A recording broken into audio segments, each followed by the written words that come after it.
Hello, good morning everyone. आइए आज हम लोग प्रश्न उत्तर की श्रृंखला में आगे बढ़ते हुए लघु उत्तरीय प्रश्न को सॉल्व करेंगे। इनके क्वेश्चन आंसर देखते हैं। तो इसमें सबसे पहला प्रश्न है, बालक के शारीरिक विकास को प्रभावित करने वाले तत्वों की व्याख्या कीजिए। अर्थात बालक के शारीरिक विकास को कौन कौन से तत्व प्रभावित करते हैं, इसके बारे में प्रश्न किया गया है। तो आइए देखते हैं हम लोग। आंसर इसका होगा, बालक के शारीरिक विकास को निम्नलिखित तत्व प्रभावित करते हैं। सबसे पहला है वंशानुक्रम। माता पिता से विकास के शील गुण व सीमाएं बालक को प्राप्त होती है, जैसे बालक की लंबाई, भार, शारीरिक गठन, रंग, रूप, स्वभाव इत्यादि।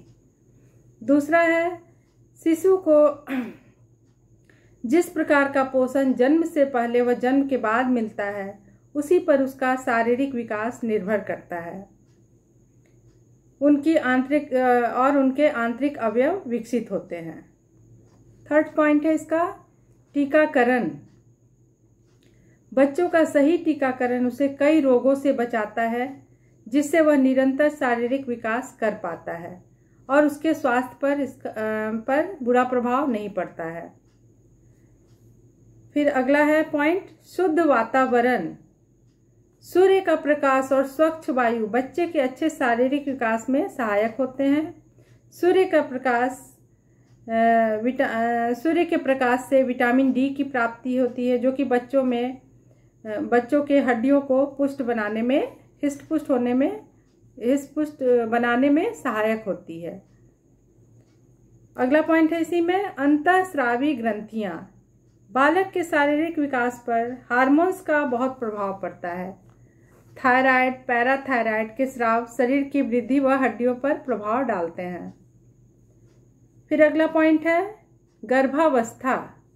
माता का गर्भ धारण के समय स्वास्थ्य, उसका पोषण, टीकाकरण, मानसिक स्थिति सभी बालक को गर्भ के 9 महीने में प्रभावित करते हैं। अगर माता का स्वास्थ्य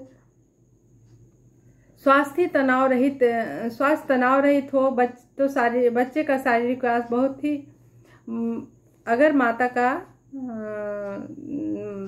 जो विकास है वो स्वस्थ होगा तो बच्चे के भी विकास में कोई परेशानी नहीं आएगी। और इसका लास्ट पॉइंट है परिवार। अंतिम जो पॉइंट है, परिवार में जहां बालक का लालन पालन होता है, उसे वहां के विकास के अवसर प्राप्त होते हैं। जितना अधिक बच्चे को खेलने कूदने की सुविधाएं व अवसर दिए जाते हैं, प्रोत्साहन मिलता है, उतना ही उसका शारीरिक विकास अच्छा होता है। ये तो पहला क्वेश्चन था, शारीरिक विकास को प्रभावित करने वाले कारक कौन कौन से हैं। दूसरा सवाल है वृद्धि तथा विकास की परिभाषा लिखिए तथा प्रत्येक का उचित उदाहरण दीजिए। आइए देखते हैं आंसर हम लोग।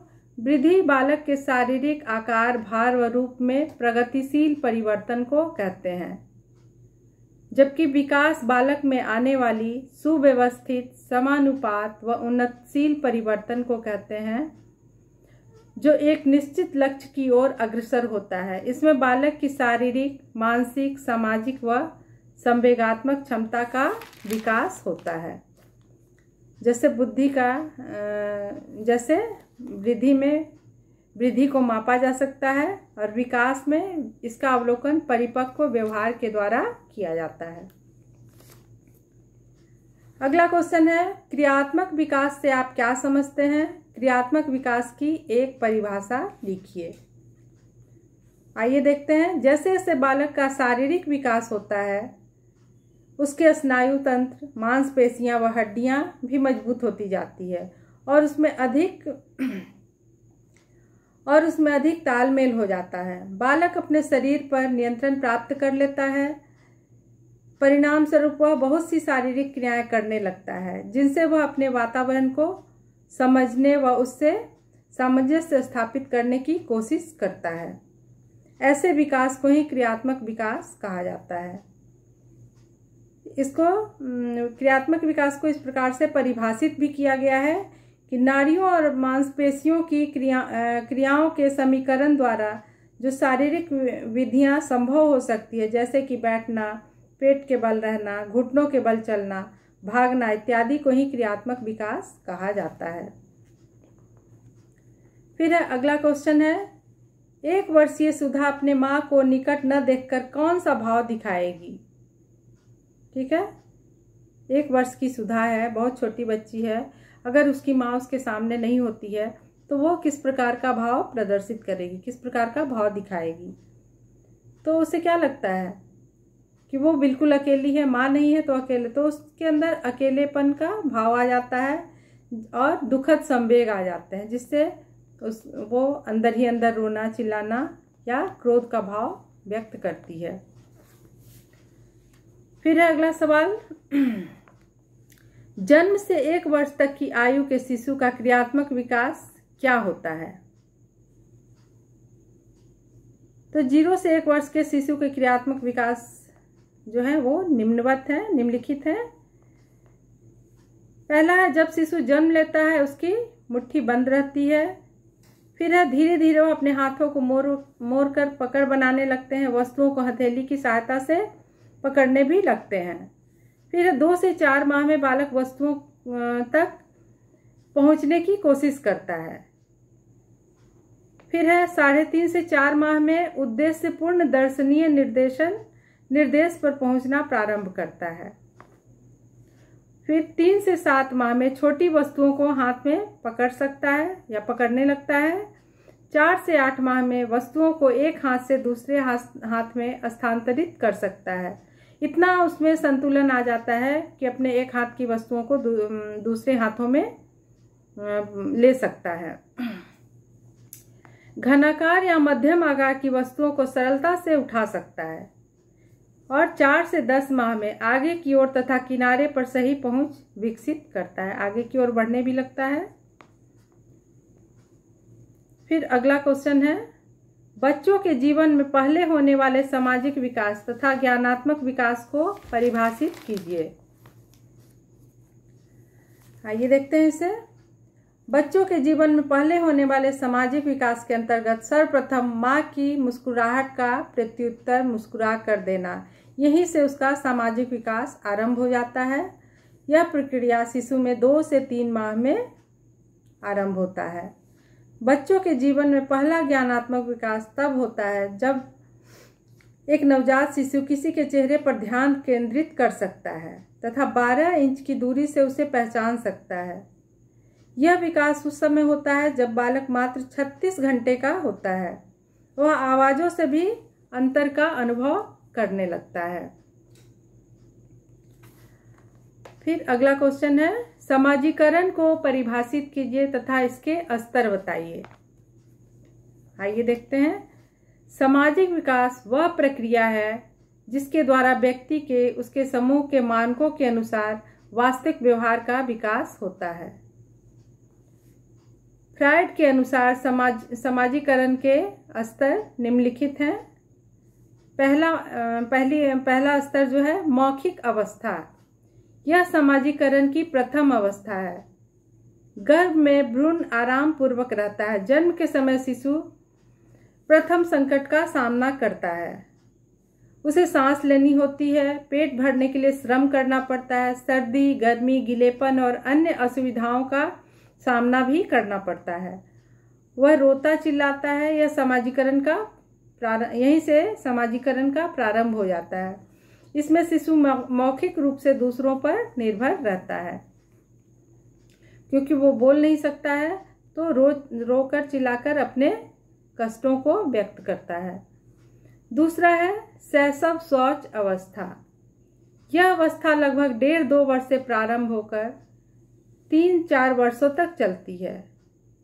इस अवस्था में शिशु से यह आशा की जाने लगती है कि वह अपने को थोड़ा बहुत संभाले।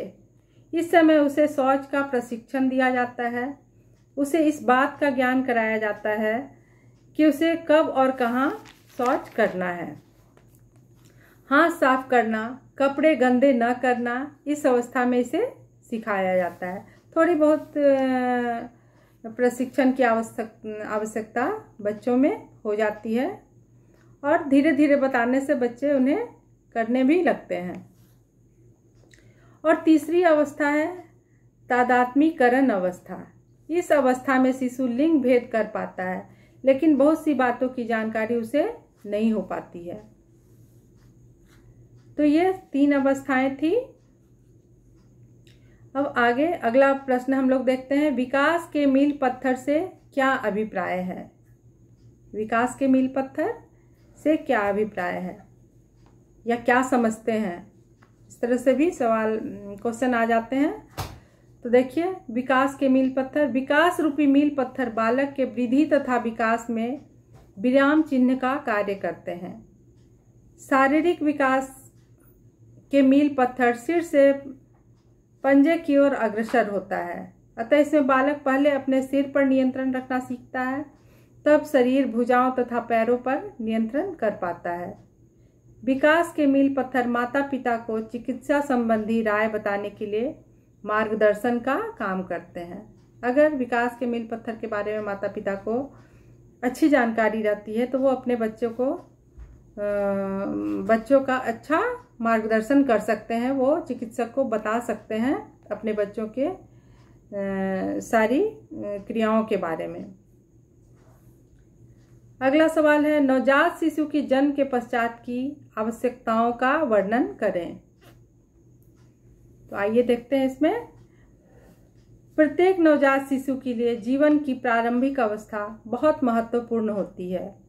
जन्म के पश्चात 28 दिन शिशु के लिए काफी संकटपूर्ण होता है, क्योंकि इस समय उन्हें माता के शरीर से पृथक कर दिया जाता है और उन्हें नए वातावरण में अपने आप को समायोजित करना पड़ता है।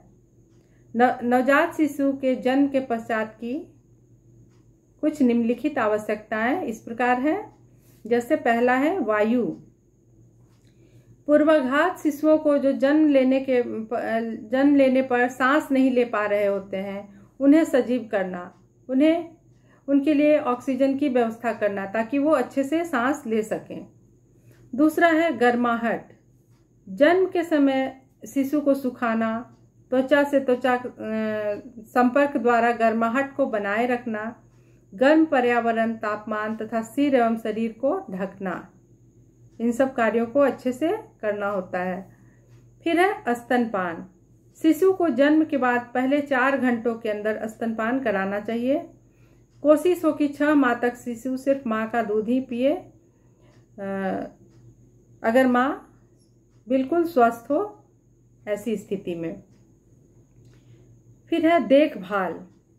नवजात शिशु को माता पिता तथा अन्य देखभाल करने वाले वयस्क व्यक्तियों के निकट रखना, माता पिता को स्वस्थ रखना। नेक्स्ट पॉइंट है रोग संक्रमण पर नियंत्रण। रोग संक्रमण पर नियंत्रण रखने के लिए सफाई व्यवस्था का विशेष ध्यान रखना है। यह उस समय और भी आवश्यक हो जाता है जब शिशु को गोद में लिया जाए। अगर कोई व्यक्ति उसे गोद में लेता है तो ये जरूर ध्यान में रखना है कि उसके हाथ बिल्कुल साफ हो या हाथ धोकर स्वच्छ कर के बच्चों को ले। हाथ की सफाई तथा व्यक्तिगत स्वच्छता का ध्यान रखना आवश्यक है। रोगों से बचाव के लिए शिशु को माँ का दूध देना अत्यंत आवश्यक है, क्योंकि माँ के दूध में रोग प्रतिरोधक तत्व पाए जाते हैं जो शिशु के वृद्धि और विकास में भी सहायक होते हैं। और इसका लास्ट पॉइंट है जटिलताओं का प्रबंधन। शिशु के जीवन को कष्टकारी बनाने में जो भी परिस्थितियां उत्तरदायी होती है, उनको आवश्यक रूप से पहचानना तथा उन्हें दूर करने का प्रयास करना। तो ये सब क्या है? एक नवजात शिशु के जन्म के पश्चात की आवश्यकता है, जिसे पूरे अच्छी तरह से ध्यान में रखकर उनकी सभी परेशानियों को दूर करना है। फिर आइए देखते हैं हम लोग अगला प्रश्न है, प्रसव क्रिया के पश्चात माता एवं शिशु की आवश्यकताओं का वर्णन करें। शिशु की आवश्यकताओं के बारे में अभी हम लोग जान चुके हैं। आइए देखते हैं, प्रसव एवं प्रसव क्रिया के पश्चात माता एवं शिशु की निम्नलिखित आवश्यकताएं होती है। तो सबसे पहले हम लोग माँ की देखभाल, माँ की देखभाल में सबसे पहला पॉइंट है कुशलता पूर्वक देखभाल करना। फिर है समर्थन तथा देखभाल, जो भी व्यक्ति माँ के देखभाल में है वो पूर्ण रूप से या परिवार का पूरा समर्थन माँ को मिले। फिर है रोग संक्रमण पर नियंत्रण, इसके लिए स्वच्छता की आवश्यकता बहुत अधिक है। और जटिलताओं का प्रबंधन करना, उस अवधि में अगर किसी भी तरह की कोई परेशानी आती है तो घर के सभी सदस्य मिलकर इन सभी परेशानियों को दूर करें। और फिर है शिशु की देखभाल, इसमें हम लोग अभी पिछले प्रश्न में हम लोगों ने इसका आंसर जाना। जैसे इसमें शिशु के लिए है, कुछ पॉइंट्स बता रहे हैं, वायु है, गर्माहट, स्तनपान, देखभाल, रोग संक्रमण पर नियंत्रण और जटिलताओं का प्रबंधन। इन सब चीज़ों को अच्छे से देखना है और कोशिश करना है कि उन्हें कोई परेशानी नहीं हो। फिर है अगला सवाल है बालकों के संवेगों की विशेषताएं बताइए। बालकों के संवेगों की विशेषताएं बताइए। आइए देखते हैं। बालकों के संवेग की निम्नलिखित विशेषताएं हैं। इसको भी पॉइंट्स में बताया गया है। देखिए, बालकों के संवेग बहुत कम समय के लिए होते हैं। कोई भी संवेग बालक में शीघ्र ही समाप्त हो जाता है, जबकि वयस्क में संवेग काफी देर तक होता है। हम लोग इसको पहले भी जान चुके हैं। दूसरा पॉइंट है इसका, बालकों के संवेग बहुत शीघ्र बदल जाते हैं। बालक कभी किसी बात पर दुखी होता है, रोता है, तो दूसरे ही पल वो खिलखिलाकर हंसने लगता है और अपनी प्रसन्नता को भी जाहिर करता है। फिर नेक्स्ट है बालकों के संवेग तीव्र होते हैं। बालक खिलौना छिन जाने पर भी उतनी ही तीव्रता से दुख का अनुभव करता है जितनी भूख लगने पर या भोजन मिलने पर। बात चाहे छोटी हो या बड़ी, बालकों के संवेग तीव्र होते हैं। फिर अगला पॉइंट है बालकों के संवेग में शारीरिक अभिव्यक्ति स्पष्ट होती है। शारीरिक अभिव्यक्ति कैसे करता है? बालक अपने संवेग अपनी शारीरिक क्रियाओं द्वारा स्पष्ट करता है। वयस्क की तरह वह अपने भाव छुपाकर नहीं रख सकता। बड़ा व्यक्ति जो है, वयस्क व्यक्ति, वो अपने भावों को छुपा सकता है, लेकिन बच्चे जहाँ चिल्लाना है, रोना है, हाथ पैर पटकना है, जो भी क्रिया है वो स्पष्ट रूप से कर देता है, लेकिन बड़े लोग इसे छुपा लेते हैं। फिर अगला पॉइंट है बालक के संवेग बार बार उत्पन्न होते हैं। बालकों के संवेग की पुनरावृत्ति होती रहती है, जबकि उन्हें अपनी भावनाओं पर नियंत्रण नहीं होता। वे छोटी छोटी बातों पर उत्तेजित हो जाते हैं और संवेगात्मक व्यवहार करने लगते हैं। इसी तरह से है अगला पॉइंट, बालक के संवेगात्मक व्यवहार में व्यक्तिगत भिन्नता। हर व्यक्ति में अलग अलग संवेग होते हैं। एक ही संवेग में बालक अलग अलग अभिव्यक्ति करते हैं। भय के संवेग में कुछ बालक डर कर रोने लगते हैं, तो कुछ पीछे छुप जाते हैं। डर के संवेग भी बच्चों में अलग अलग तरह से होता है। कुछ छुप जाते हैं, कुछ डर से रोने लगते हैं, चिल्लाने लगते हैं। क्रोध में कुछ बालक रोने लगते हैं और कुछ तोड़फोड़ भी करने लगते हैं। फिर है बालकों के संवेग की शक्ति परिवर्तित होती रहती है। आयु बढ़ने के साथ साथ क्या है, कुछ संवेग की तीव्रता कम हो जाती है, तो कुछ संवेग की तीव्रता जो है वो बढ़ जाती है। तो ये जो है बालक के संवेग की विशेषताएं थी, जिन्हें हम लोगों ने जाना।